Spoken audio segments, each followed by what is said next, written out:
स्वागत है दोस्तों आपके अपने YouTube चैनल इसको टाइम में। दोस्तों वीडियो रिलेटेड है सैलरी में क्या क्या अपडेट्स हमें करने हैं, इस वीडियो के माध्यम से हम इसकी प्रोसेस आपसे को शेयर करने वाले हैं। और बिल प्रोसेस से पहले और बात की प्रक्रिया क्या होगी, अदर सैलरी रिक्वेस्ट, साथ ही हम बात करेंगे पे स्टॉप और पार्सल पे और डॉक्यूमेंट्स अपलोड से रिलेटेड। आप वीडियो के अंत तक बने रहें। और अगर आपने अभी तक चैनल को सब्सक्राइब नहीं किया हो तो आपसे रिक्वेस्ट है, प्लीज़ हमारे चैनल को ज़रूर सब्सक्राइब करें, बेल आइकन को प्रेस करें ताकि हर नोटिफिकेशन आपको समय पर उपलब्ध हो सके। सबसे पहले वीडियो के आईडी पासवर्ड और कैप्चा इंसर्ट करके हम लॉगिन हो जाते हैं। और यहाँ पर जो होम पेज होता है, यहाँ आप सबसे पहले आप देखते हैं अप्रूव एम्प्लॉई डिडक्शन रिक्वेस्ट। अगर किसी एम्प्लॉय ने पर्सनल रिक्वेस्ट की हुई है तो यहाँ पर आपको शो हो जाएगी। आप यहाँ पे सेलेक्ट भी कर सकते हैं, एम्प्लॉय के नाम से उसको सर्च भी कर सकते हैं रिक्वेस्ट को। अगर एम्प्लॉय ने रिलेटेड डिडक्शन से रिलेटेड कोई रिक्वेस्ट की हुई है तो आप सबसे पहले उसको अप्रूव या रिजेक्ट करें, उसी के बाद में आगे की प्रक्रिया आप शुरू करें। नेक्स्ट अपडेट आपको ये करना है कि अगर किसी कार्मिक का जुलाई में आप इंक्रीमेंट नहीं लगा पाए तो अभी आपको इंक्रीमेंट उसका लगाना है। और इंक्रीमेंट लगाने के लिए इंक्रीमेंट बेसिक का उपयोग करें, आप इसी के माध्यम से आप इंक्रीमेंट लगाएं। कार्मिक का इंक्रीमेंट ऑर्डर ज़रूर PDF में तैयार करके रखें ताकि बिल के साथ में उसको अपलोड किया जा सके। नेक्स्ट है, अगर इंक्रीमेंट के कारण या किसी और कारण से किसी भी कार्मिक की अगर सैलरी जुलाई माह की नहीं बन पाई है तो अदर सैलरी रिक्वेस्ट में जाकर के आप उस कार्मिक की ज़रूर रिक्वेस्ट कर दें। पिछले जितने भी माह के पेंडिंग बिल्स होते हैं उन सभी की रिक्वेस्ट आपको अब अदर सैलरी रिक्वेस्ट के माध्यम से ही जनरेट करनी होती है और उसी के माध्यम से बिल आपको प्रोसेस कराने होते हैं। जो पिछले जितने भी बकाया बिल्स होते हैं, जिस माह का भी बिल पेंडिंग होता है उस माह को आप सेलेक्ट करें, ईयर सेलेक्ट कर लें, उसके बाद में ग्रुप सेलेक्ट कर लें और एम्प्लॉय को सेलेक्ट कर लें और उसके बाद में रीजन लिख दें। और उसके बाद में डेस्क आप यहाँ पर एंटर करने होते हैं, कितने दिन की सैलरी आपको देने हैं और डॉक्यूमेंट अपलोड करना होता है। उसके बाद जब बिल जनरेट हो जाए तो आपको कंफर्मेशन में शो होगा और आगे की प्रक्रिया आपको कंफर्मेशन में बिल चेक करके करनी होगी। अब बात करते हैं एम्प्लॉय पे डिटेल से रिलेटेड। हर माह के अंदर हमें एम्प्लॉय की पे डिटेल को कंप्लीट करनी होती है। बिल प्रोसेसिंग के अंदर, सैलरी प्रोसेस के अंदर यहाँ आपको एम्प्लॉय पे डिटेल का ऑप्शन उपलब्ध होता है और इसको जब ओपन करते हैं OTP बेस्ड है। वीडियो के मोबाइल नंबर पर उसमें OTP जाता है, सेंड OTP करते हैं और फिर जो OTP आता है उसको हमें एंटर करना होता है। उसी के बाद में ये पे डिटेल ओपन होती है। हमें यहाँ पर मंथ सेलेक्ट करना होता है और ग्रुप सेलेक्ट करना होता है। ग्रुप्स में जाकर के हमें कर्मचारी को सेलेक्ट करना होता है, एम्प्लॉयज़ को, और उसके बाद में उसकी पे डिटेल को हमें कंप्लीट करनी होती है।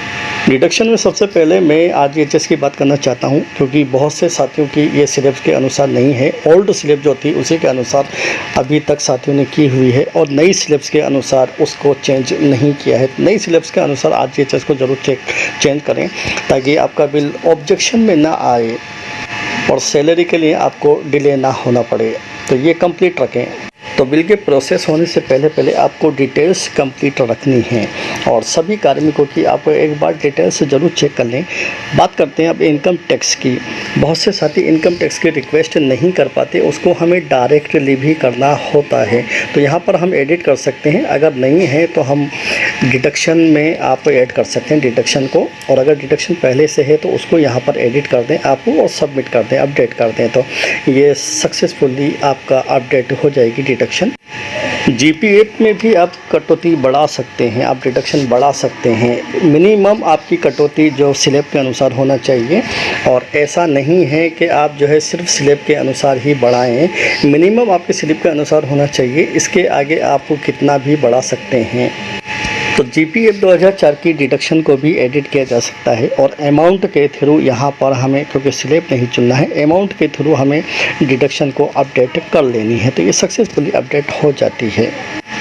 इसी तरह से बात करते हैं GPF की। जो ओल्ड कार्मिक हैं GPF वाले, उनकी भी डिडक्शन को इसी तरीके से एडिट किया जा सकता है अगर रिक्वेस्ट करते हैं, क्योंकि बहुत से साथी पर्सनली रिक्वेस्ट नहीं कर पाते पर्सनल पे मैनेजर के माध्यम से। तो ऐसे कार्मिकों का भी हम लिखित में लेकर के उनकी डिडक्शन को चेंज कर सकते हैं, अपडेट कर सकते हैं। आपकी जानकारी के लिए मैं बता दूं, आप साल में कभी भी जीपीएफ की कटौती को, आप डिडक्शन को अपडेट कर सकते हैं, बढ़ा सकते हैं।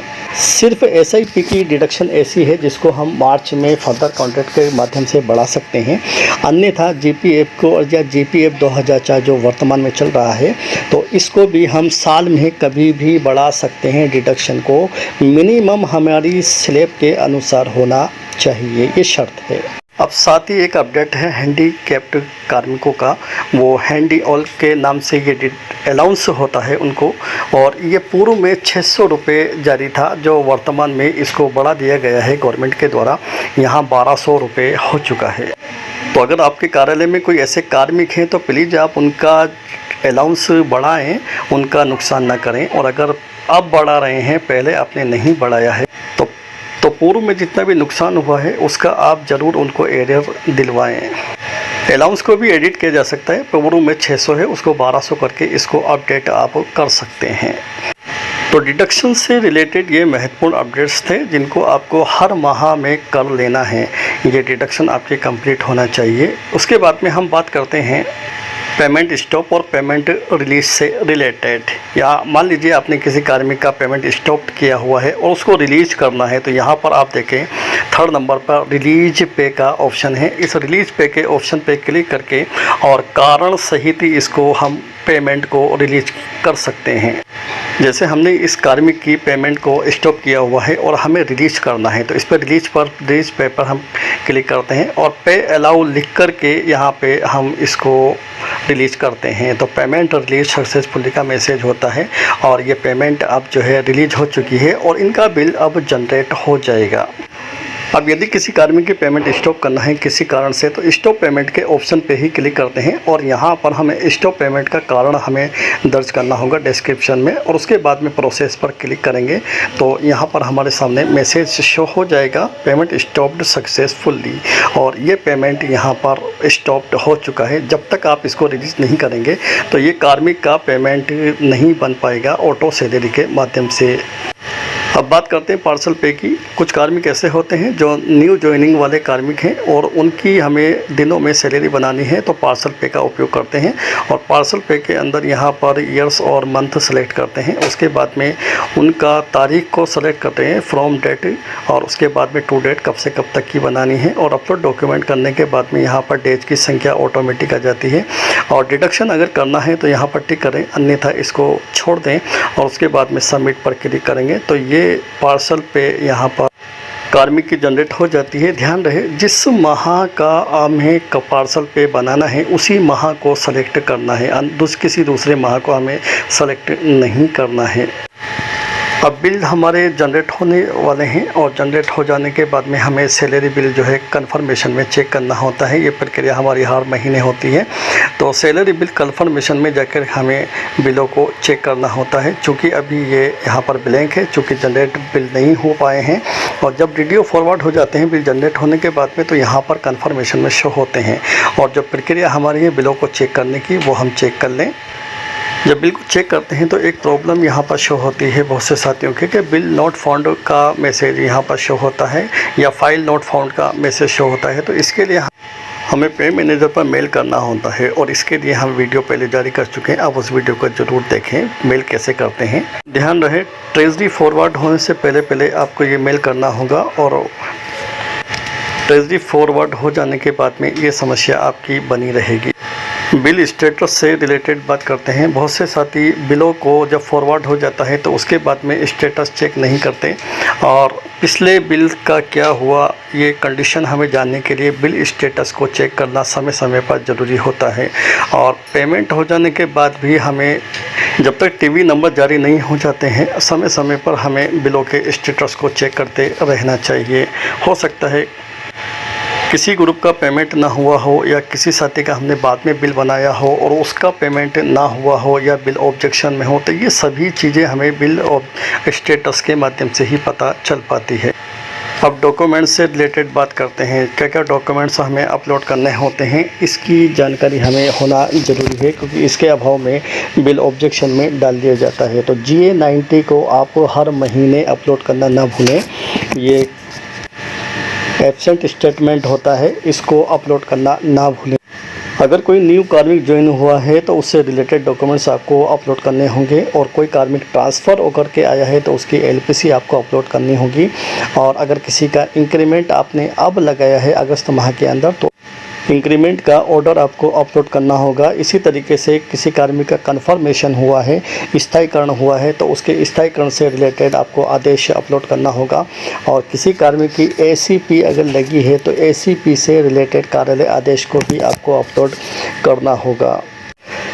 बेहतर तो ये होता है कि सभी डॉक्यूमेंट्स की आप एक ही PDF बनाएं, ताकि अदर डॉक्यूमेंट में आप उसको अपलोड कर दें तो कोई दिक्कत नहीं है।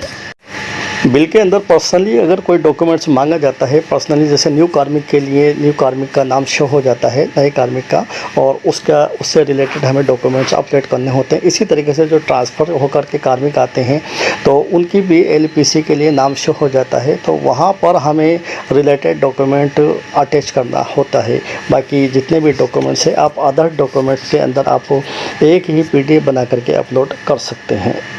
तो दोस्तों, बिल शुरू होने से पहले और बिल शुरू होने के बाद की सभी प्रक्रिया हमने वीडियो के माध्यम से आपसे शेयर की है। उम्मीद है आपको वीडियो पसंद आया होगा। तो अपने सभी साथियों के साथ इसको शेयर करें, लाइक करें और चैनल को सब्सक्राइब करें। तो बने रहिए हमारे साथ। चैनल को लाइक कीजिए, सब्सक्राइब कीजिए और वीडियो को शेयर कीजिए, ज़्यादा से ज़्यादा शेयर कीजिए। धन्यवाद।